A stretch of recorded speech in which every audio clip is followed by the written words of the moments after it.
Santa Claus versus the Zombies tells the story of a suburban family that finds themselves barricaded in their house following the outbreak of the zombie plague. Along for the ride are a couple of elves and an actor that just might be the real Santa Claus. In the meantime, the president and his military advisors are holed up in a bunker, feverishly trying to hatch a plan to rescue Santa and the desperate family. I'm Corey. And I'm Paul. And we are the B-Movie Bros. Here we review B-movies to the best of our abilities. Sometimes we get off topic, but randomness is a gift. And we are broadcasting from Paul's apartment in association with the River's Edge Network. This movie that we're doing this week is the 2010 Santa Claus versus the Zombies. Let's jump into our technical difficulties here. Top three and bottom three. Which way do we want to do this today? Let's start off with the bottom. All right. On bottom, Paul, what do you have for us? Well, for number one, the acting was bad. It was bad all around. There really wasn't a single good actor, and the sound quality just made it worse. I know that's adding two of them, but they kind of went well together. They kind of go together. So when you've got bad lines, and then the sound quality either goes from being really low or really high. It bothers me. I hate that. It's like, I shouldn't have to be adjusting my volume. I think we constantly. should run for the presidential election this year under the party. The volume is too damn loud party. I mean, some guy ran as the rent is too damn high party 4 years ago. We should run as the volume is too damn high. We would definitely win, too. For number two, at one point they realized that Santa has special powers to fight zombies, yet they never utilize them. And there are so many points where they're like, oh no, what are we gonna do, guys? Like, you've got this guy who's basically the anti-zombie, and you don't even bother. Like, it never even occurs to anybody to, utilize any of that. Well, and also, they keep mentioning it throughout the movie. Yeah. He has special powers. He has magic. Well, then he's fucking Santa. use them already. Well, fucking then be Santa Claus, motherfucker. And for number one, my God, was this movie slow paced. Where the subplot was introduced with the president and them trying to save the Santa and everybody. It just never leaves, and it goes to this whole, government takeover about this general, and, oh my God, it gets dragged on. For a movie about Santa Claus fighting zombies, you get very little Santa Claus fighting zombies. So my bottom three, number three. So according to this movie, apparently Santa takes child elves on his sleigh to deliver presents. Dave the elf, I think was his name, claims that he was 8 years old when he first rode on the sleigh with Santa. And the sleigh crashed and is the reason Santa can't remember that he's Santa. And Dave spends his days in hiding until Christmas time when he can be an elf for real. I think it's very inappropriate and not very productive for Santa to use child labor. I mean, come on, Santa, you can do better. You can take adult elves that are more proficient and better suited for the task at hand. I guess he doesn't have to pay them as much, and it is the North Pole. I guess laws are different there. Maybe. They don't have child protective services the way we do. So number two, the president's plan to restore faith in the populace is to rescue Santa. Okay, what about the Jews? What about the atheists? What about these people that... I mean, Santa is a Christian figure at heart. So what about these people that aren't Christians? What about adults? Adults don't believe in Santa anymore. Basically, anyone over the age of 8 shouldn't have cared. So it was a really stupid plan. Oh, zombies are attacking the world, but we're going to save Santa Claus. I also love the fact that they just kind of, took it, at face value that he was the real Santa. Well, that seems legit. We don't have any reason to believe it, but, he says he's Santa, so he's gotta be, right? I mean, he's on a ham radio. Who has those anymore? Number one for me, everything that has to do with the subplot is just so boring and drawn out. They have the title Santa Claus versus the Zombies, and they really don't utilize that. I would have rather this been a 30-minute short with Santa Claus fighting zombies as opposed to an hour, 40 minutes of 40 minutes being Santa Claus and zombies and an hour of it being the government arguing about pointless shit and how to rescue Santa when Santa has magical powers and can get out of this mess himself. But let's get into that in what is the top three of this movie. Paul, what are your top three things here? For number three, the idea of Santa Claus fighting zombies inherently is just awesome.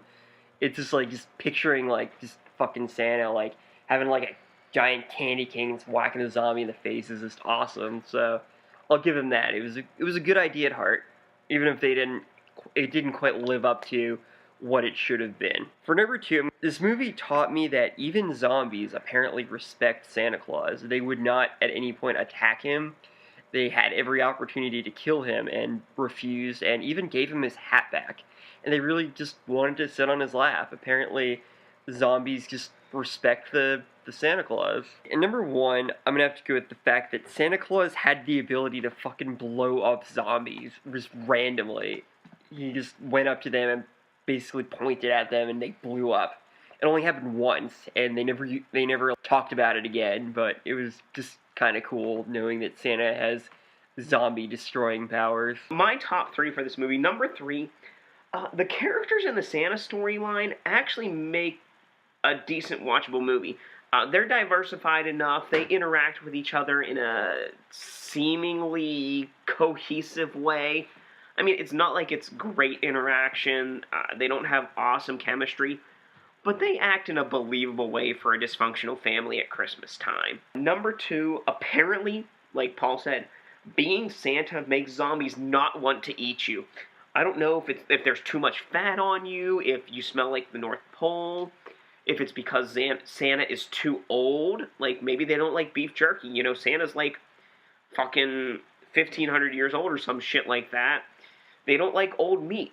They know they'll be in the naughty list if they eat them. I mean, when you think about it, zombies don't eat other zombies because the meat is rotting. It's too old. It's too dead. Maybe Santa's along the same lines. They're like, oh, you're old. We don't want you. Like, shouldn't you be at the grocery store on, like, discount or something?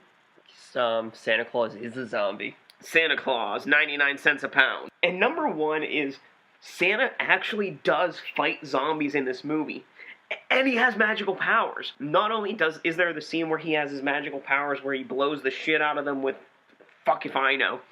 They also, at one point, Cassidy, the quote-unquote genius, has them build this pneumatic gun that fires stuffed animals at super high velocities that, you know, make zombies explode or some shit. And Santa's actually, like, fighting the zombies off with that thing at one point. You know, we did not mention the dialogue in this movie, but there are some funny moments, so I think it's time we get into a quote war! I'll go first. Oh, zombies? That's it? Well, that's not good. From Santa. To the Batcave.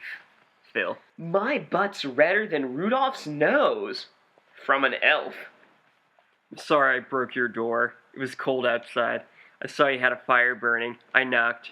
No one answered. I was cold and hungry. Basement zombie. Are you gonna argue with Santa? From Santa. I lay low 9 months out of the year. And the other 3, I'm an elf. From the elf. That's fucking depressing. It is. Like, he's just drunk, 9 months out of the year. He's a drunk that plays an elf, but he's actually an elf that plays a drunk. When the eggnog goes on clearance, I have to buy it all so I can drink for the next 9 months.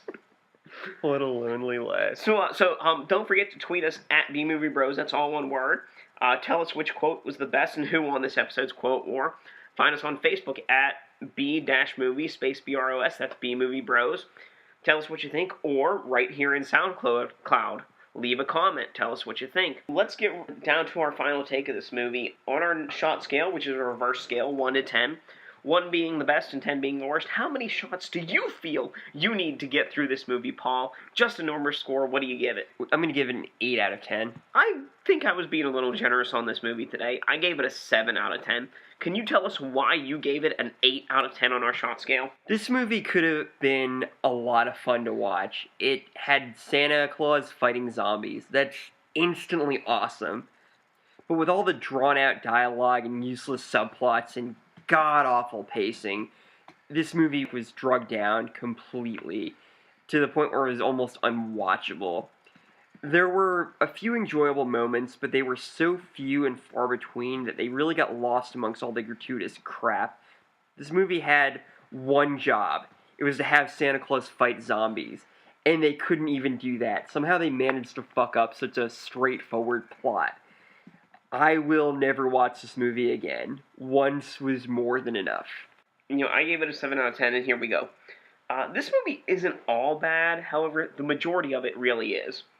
Some of the movie takes place at a house with Santa and a family trying to take on zombies and survive the apocalypse. But the majority of it is a government complex debating whether to save Santa or not. The Santa and family portions are fairly entertaining with diverse characters and funny dialogue which are interlaced with the only action sequences of the film. The government scenes are horrible, with terrible lines, bad acting, and boring story sequence. The only redeeming quality of the government portion is that the actor playing the general is named Reaper. The Santa and family portion bring this movie down to an 8 out of 10 on the shot scale, and hiring an actor named Reaper brings it down another notch to its grand score of 7 out of 10. Seriously, I don't know if I've seen a worse zombie movie in the last 5 years, so you know what? I think that you should just go watch How the Grinch Stole Christmas, because it's fucking awesome. This movie really felt like it was two different movies cut together, and it ultimately just failed at being anything worthwhile. Honestly, I would have rather seen this movie be just like the 40 minutes of Santa Claus and the family fighting zombies and surviving and getting to like an escape point and cut out all of the government thing. And it's had like more just Santa Claus doing more stuff with like fighting zombies. There was so much potential in that, and they fucked it up completely. Like how you had one job, movie, one fucking job, have Santa Claus fight zombies, and you just couldn't do it. We know not everybody likes to watch the same kind of shit that we do. So we like to give our movies, the B movies that we review, an A movie companion. We like to compare it to an A-class movie, telling you why this A movie is just a better made version of this movie. Paul, what do you have for us today? I'm going to go with the 2013 movie World War Z. Alright, well, I'm going to go with the 2012 movie Rise of the Guardians. I'm going to go first here, just real quick, it'll be very brief. Rise of the Guardians is an A-movie companion to Santa Claus vs. the Zombies because in both movies, Santa Claus fights against the forces of evil in order to save humanity, whether it be zombies or whatever happens in Rise of the Guardians. Number 2, Santa teams up with others to take on the task at hand, whether it be the family that he's trapped with or other mythological beings about holidays. And that's it. I mean, you got Santa fighting shit. Do you need any more reason for this to be a companion to this movie? None that I can think of. So there you have it. Rise of the Guardians, 2012, A-movie companion to Santa Claus vs. Zombies, 2010. So let's hear about World War Z. Alright, so both Santa Claus vs. Zombie and World War Z were about zombies attacking people. That's pretty straightforward. Both movies focused heavily around government organizations attempting to combat the zombie outbreak. In Santa Claus, you had the president and the military attempting to save Santa and the family he was with from zombies. And in World War Z, you had the World Health Organization attempting to find a cure for the zombie virus. Both movies have a large focus on a particular family in the center of the zombie apocalypse. Santa Claus vs. Zombie focused largely around Phil and his family, and a good portion of, at least the beginning of World War Z, focused around Brad Pitt's character and his family. In both movies, the zombies would not attack people under certain conditions. The zombies in World War Z would not attack anyone who was sick or they thought was already infected. The zombies in Santa Claus vs. the Zombies wouldn't attack Santa Claus. And finally, in Santa Claus vs. the Zombies, the guy who played the president very much resembled the actor Peter Capaldi, who played a World Health Organization doctor in World War Z. And that is why World War Z is just an A-movie version of Santa Claus vs. the Zombies. Hear, hear. Yeah. Speaking of hear, it's time to drink away the flick.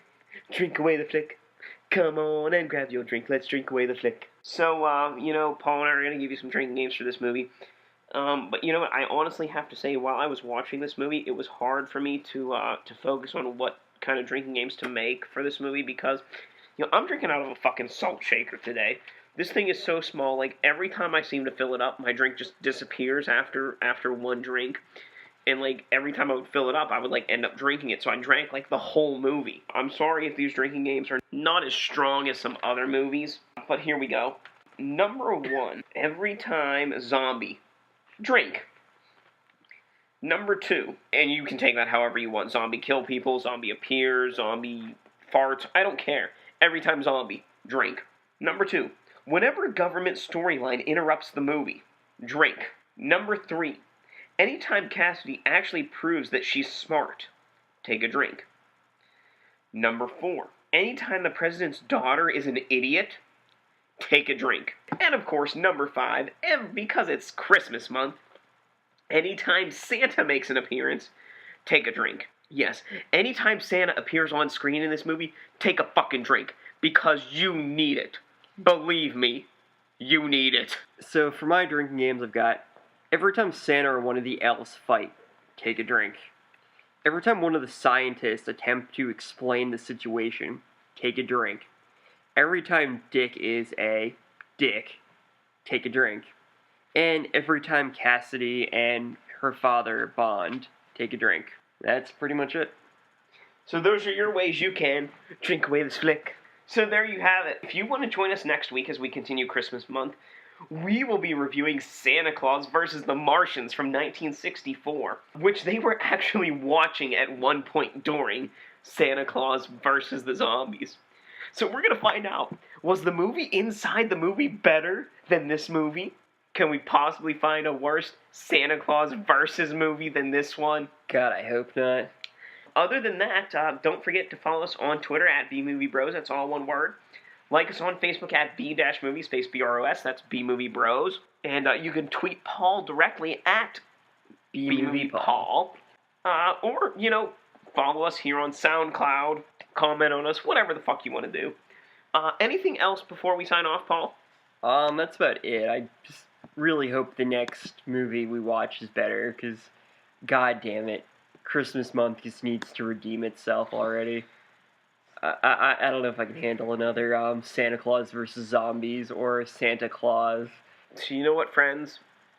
Until we meet again, I say, be brave, be alive, be back next week.